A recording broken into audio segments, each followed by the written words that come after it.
किसी महिला पर जुल्म होता है, इनके सब तक करंट लग जाते हैं नीचे से ऊपर तक। हाँ, ईरान की लड़की को मार दिया, अरे तुम्हारे यहाँ तो हर आधा घंटे में गैंग रेप के भारत की महिला को मारते हो, यहाँ कुछ नहीं होता। बिल्किस बानो हो, चाहे मनीषा वाल्मीकि हो, चाहे राबिया सैफी हो, और अनगिनत ऐसे मामला थे जो भारत की बेटियों के साथ इतने खतरनाक तरीके से आप एक गैंग रेप हो, इनके लिए नहीं सुनी जाती। व्हाट द हेल, क्या बकवास है ये? आपको सबूत चाहिए गैंग रेप के भी। शाहीन बाग की जो लड़ाई थी वो हमारे अस्तित्व की लड़ाई थी, और यहाँ जो लड़ाई है यहाँ हमारे वकार की, हमारी इज्जत की, हमारे पल्ले की, हमारे दुपट्टे की लड़ाई है। कौन है बेगैरतों की जमात? वो सिलेंडर उठा के महंगाई करती थी, लहसुन अदरक उठा के नाच रही थी, महंगाई करके नाच रही थी, निर्भया करके नाच रही थी। जहाँ पर तुम्हें आकर नाचना चाहिए वहाँ तुम्हारे घुंघरू टूट गए।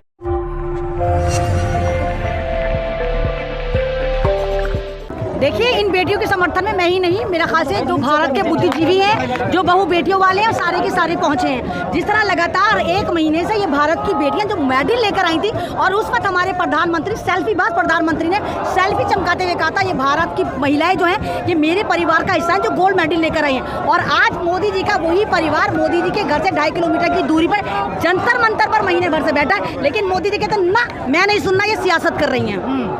लेकिन वो कह रहे हैं कि नार्को टेस्ट कम कराने के लिए तैयार है, बजरंग पूनिया, विनेश फोगाट सब करवाए, ये तो सब करवाने को तैयार। उन्होंने कब मना करा? वो भी करवाने को तैयार है। आप एक बात बताइए, ये वाली बात तो मैं आप समझ में आई, आपको तो आधा घंटे बाद ही इनकी सुन लेनी चाहिए थी। 1 महीना हो गया, 1 महीने से आप इनकी सुनने को तैयार हैं। हाँ, ईरान में किसी महिला पर जुल्म होता है, इनके सब तक करंट लग जाते हैं नीचे से ऊपर तक। हाँ, ईरान की लड़की को मार दिया, अरे तुम्हारे यहाँ तो हर आधा घंटे में गैंग रेप के भारत की महिला को मारते हो, यहाँ कुछ नहीं होता। चाहे बिल्किस बानो हो, चाहे मनीषा वाल्मीकि हो, चाहे राबिया सैफी हो, और अनगिनत ऐसे मामला थे जो भारत की बेटियों के साथ इतने खतरनाक तरीके से आप एक गैंग रेप हो, इनके लिए नहीं सुनी जाती। और जब आप ये देखिए कि अगर ये भारत की महिला तो गोल्ड मेडल लेकर आई है, इनकी सरकार नहीं सुन रही, तो आप सोचिए कि यहाँ पर कानून व्यवस्था कितनी लड़चर है कि गोल्ड मेडलिस्ट की सरकार सुनने को तैयार नहीं। क्योंकि 1 महीना हो गया है, 1 महीने बैठे बैठे पहलवान जो है जंतर मंतर पे आज इंडिया गेट आए हैं 1 महीने में, अभी तक सरकार नहीं सुनने को तैयार है। कैसे देखती है? मैं तो सरकार की हार देखती हूँ भाई। पहले मामला अंडर कंट्रोल था, जब परिवार का हिस्सा, परिवार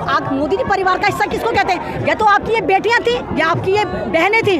अगर बहू बेटी पे कोई जुल्म होता है, तुम बताओ, अगर तुम्हारी बहन को कोई छेड़े, तुम्हारी गैरत नहीं जागेगी? खून नहीं खोलेगा अगर तुम बाकी भाई बहन वाले होंगे या बेटी धी वाले होंगे। लेकिन ये बेगैरतों की टोली है, बेगैरतों की जमात है, ये लोग, इनकी गैरत नहीं जागती। भारी संख्या में पुलिस आज तैनात है क्योंकि कैंडल मार्च निकाला जा रहा है। हाँ बिल्कुल, ये देखिए कि महिला अगर ये कह रही है हमारे साथ गलत हुआ है तो फोर्स लटका दी। कुछ लोग तो ऐसे बहाने कह रहे थे, सबूत दे दो कि तुम्हारे साथ गलत हुआ है। यानी भारत इतना डिजिटल कर दिया मोदी जी आपने कि भारत की महिला के साथ अगर यौन उत्पीड़न होता है, गैंग रेप होता है, पहले कहेगी भाई रुक जा, रेप बाद में कर लूं, पहले मैं कैमरा सेट कर लूं। यानी पहले वो कैमरा सेट करेगी ताकि सारी फुटेज उसके अंदर आए, फिर कहेगी आराम से मुझे लूट ले, मैंने फुटेज ले ली। व्हाट द हेल, क्या बकवास है ये? आपको सबूत चाहिए गैंग रेप के भी। कह रहे हैं कि शाहीन बाग के लोगों का कब्जा हो गया आंदोलन पर। नहीं, वो तो कहेंगे ना, वो तो कहेंगे, क्योंकि इनको पता है कि यहाँ पर हिंदू मुस्लिम सब आ गए।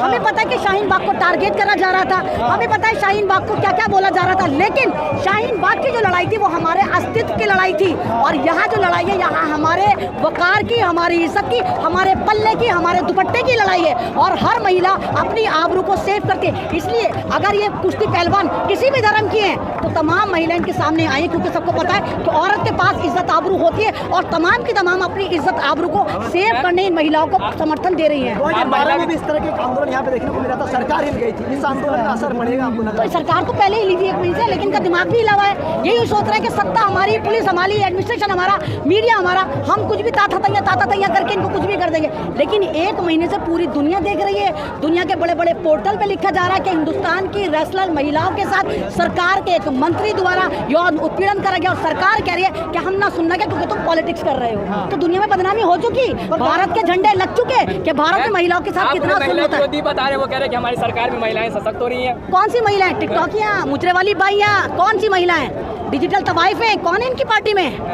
कौन है बेगैरतों की जमात? वो सिलेंडर उठा के महंगाई करती थी। निर्भया मंत्री है वो। नहीं तो जब वो निर्भया के कांड में साड़ियाँ उठा के मुजरे करती थी, तो निर्भया जो थी वो भारत की तुझे बेटी नजर आती थी? तुझे ना तो मनीषा वाल्मीकि भारत की बेटी भी नजर आती, ना तुम्हें पहलवान भारत की बेटियां नजर आती, ना राबिया सैफी तुम्हें नजर आई, कंजराला वाला केस हो ना। तो भारत की हर महिला की इज्जत एक समान है, चाहे वो राबिया सैफी हो, चाहे वो बिल्किस बानो हो, चाहे मनीषा वाल्मीकि हो, चाहे मेरी महिलाएं हो, क्योंकि इज्जत सबकी एक होती है। महिलाएं सबकी आपस में, हमारी तो बहनें होती हैं, हमारी बेटियां होती हैं या हमारी बीवियां होती हैं, तो महिलाओं का सम्मान नहीं कर सकते। और जिन महिलाओं को तुमने उठा उठा के मंत्रालय दे दिए, आज वो गुफाओं में ताता तैया कर रही हैं। कहाँ है वो महिलाएं? किसका अपमान कर रहे हैं? लोगों को मौका महिलाओं का अपमान है ना। भारतीय जनता पार्टी में जो टिकटॉक मुजरे वाली बाइयां डिजिटल तवायफ है, ये उनका मान सम्मान है, ये अपमान ही उनके लिए मान सम्मान है। कहाँ मर गई थी तुम? लहसुन अदरक उठा उठा के नाच रही थी, महंगाई करके नाच रही थी, निर्भया करके नाच रही थी। जहाँ पर तुम्हें आकर नाचना चाहिए वहाँ तुम्हारे घुंघरू टूट गए।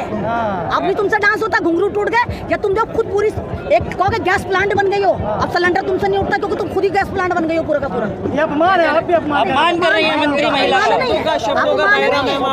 अपमान नहीं है, ये अपमान नहीं है। जब किसी का दिल दुखता है ना, ऐसे वर्ड निकलते हैं। 1 महीने से लड़कियां बैठी हुई है और कह रही है हमारी सुनो, तो आप कह रहे हैं कि पॉलिटिक्स कर रही है। अब इन्हें पॉलिटिक्स करनी होती तो हरियाणा में करेंगी। ये हरियाणा की बेटियां, दिल्ली की बेटियां नहीं है, इनको पॉलिटिक्स करनी है, हरियाणा में करेंगे और इनको खूब हाईलाइट भी मिलेगी। ये किसानों की बेटियां हैं, ये वही किसान हैं जिनके बारे में नारा दिया जाता है जय जवान जय किसान। ये महिलाएं भारत का गौरव ऊंचा करके लाई थी। कह रहे मैम आप लोग मौका मिलते ही सड़कों पर राजनीति करने उतर जाती है। सड़कों पे राजनीति नहीं करते, बावलों की सरकार हो, यहाँ लोकतंत्र चलता है। तुम भी ठोकतंत्र को प्रमोट कर रहे हो। लोकतंत्र जब तक जिंदा रहता है, अगर सरकार हमारे खिलाफ कोई भी ऐसा फैसला करती है तो लोकतंत्र जब जिंदा माना जाता है कि आप सड़कों पर उतर जाए, उसको लोकतंत्र कहते हैं। यानी तूने बोला चल यूएपीए, तूने बोला चल चैनल उड़ा दो, तूने बोला चल गोली से मार दो, इसको लोकतंत्र नहीं कहते जनाब, इसको लोकतंत्र कहते हैं। आपको डर नहीं है? क्या डर लगेगा? क्या करेंगे? मार देंगे। हम तो मरने के लिए तैयार हैं, हम तो एक जन्म वाले हैं, हमें कल भी मरना है, आज भी मरेंगे, लेकिन अपनी मौत को यादगार बनाकर जाएंगे। ब्रजभूषण ये कह रहे हैं इस भीड़ को दिखाकर ज्यादा खुश मत हो, बहुत सारे लोग मेरे साथ खड़े, कई लाख लोग इकट्ठे हो जाएंगे। ऐसी बात है, बलात्कारियों की भी एक लंबी फहरिस्त है, सारे बलात्कारी उसके साथ ही खड़े होंगे। बलात्कारी एक तो है नहीं, और आपको पता है भारतीय जनता पार्टी में 45% लोग बलात्कारी हैं, तो सारे 45% उसके साथ खड़े होंगे। तो वो उन्हीं को दिखा रहा है कि मैं शक्ति प्रदर्शन करूंगा। अरे भैया, अगर तू वाकई मानव की औलाद है, जो कि मुझे नहीं लगता है, तेरे कोठी के बाहर ये बैठी हुई, जा इनसे माफी मांग ले, कहते हैं हाँ भाई गलती हो गई, जो सरकार फैसला करेगी मैं मानने को तैयार हूँ। तो जुर्म हल्का हो जाता है जब आप एडमिट कर लेते हैं कि आपसे गलती हुई। आप तो ढीठ अपने ढीठ बने जा रहे हैं, क्या जा रहे हैं ना, मेरा बिगाड़ के दिखाओ ना, क्योंकि उनको पता है कि भारतीय जनता पार्टी उनको समर्थन दे रही है। तभी तो कह रहे नड्डा बोलेगा तो इस्तीफा दे दूंगा, भारतीय जनता पार्टी बोलेगी तो इस्तीफा दे दूंगा, मोदी जी बोलेंगे तो इस्तीफा दे दूंगा। उसको पता ये बोलने की नहीं है। तो ये क्रिमिनल लोग हैं, ये माफिया लोग हैं जो भारतीय जनता पार्टी में एक तरह से कैप्चरिंग कर चुके, हाईजैक कर चुके। तो इनका सफाया होना बहुत जरूरी है।